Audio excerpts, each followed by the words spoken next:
He titled it My Twisted World. Elliot Rodger, the 22-year-old suspected of killing 7 people and injuring 13 others before dying himself, possibly of a self-inflicted gunshot wound, tells his story of a life of starvation and yearning in this 140-page document. It chronicles how the more lonely I felt, the more angry I became, leading him to settle on a plan for a day of retribution. The details of the life story he published online are unverified, and it's not clear what of what he wrote is true or fantasy. Mr. Rodger was born in London on July 24, 1991, to Hollywood director Peter Rodger and Lee Chin, who, when he turns 5 years old, relocate to Los Angeles. He describes his early years as one of the best periods. Life was fair and life was satisfying. At age 7, his parents divorce. His 9th year, he himself sees the seeds of his despair being planted, writing, "The time of fair play was at its end." He's the shortest child in his class and feels different from the cool kids who seem to be more admirable than everyone else. In an effort to be cool himself, he says he gets a skateboard. As a 6th grader, he attends the school dance, and some of the 7th and 8th grade girls offer to dance with him. All of the pretty girls had a peculiar habit of hugging boys they knew as a form of greeting, and some of them hugged me. I didn't understand why, but it felt like the best thing ever. But he says he's already been labeled as a quiet kid. It's 2002. He joins AOL chat rooms, which he says temporarily filled the social void. But at school, an incident happened that would scar me for life. He accidentally bumps a pretty girl. She cursed at me and pushed me, embarrassing me in front of my friends. It made him feel like an insignificant, unworthy little mouse. At age 12, he writes, he sees a pornographic video online for the first time. Finding out about sex is one of the things that truly destroyed my entire life, but I would never get it. Not getting any sex is what will shape the very foundation of my miserable youth. He acknowledges his world is growing darker. He writes that he starts to act weird and annoying to people just to gain attention, and experiences more painful rejection. Being teased and ridiculed by a girl I had a crush on wounded me deeply. He says he didn't want to give any thought to it. That's why I immersed myself entirely into my online games like World of Warcraft. I felt safe there. At 14, he writes that he enters a Catholic all-boys school. He says he's bullied and called faggot. They threw food at me during lunchtime and after school. It enraged me, but I was too scared to do anything about it. At the same time, he's going through puberty. This was the start of hell for me.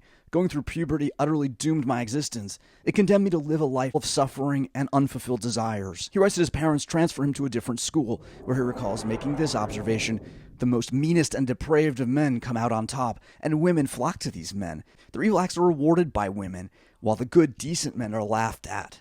I hated the girls even more than the bullies because of this. He writes that he's taken out of the new school and enters a continuation high school, which operates like homeschooling, spending only 3 hours per day there. Then at 17, he writes that he visits a young man, a couple years older, who he says had been an exchange student in his father's house, describing him as the only popular young person who ever reached out to me.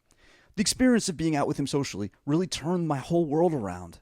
He writes that when he returns to California his senior year of high school, he becomes immersed in playing online games with 3 other boys. We had so many adventures in World of Warcraft as a group, and yet I felt like the outcast of the group.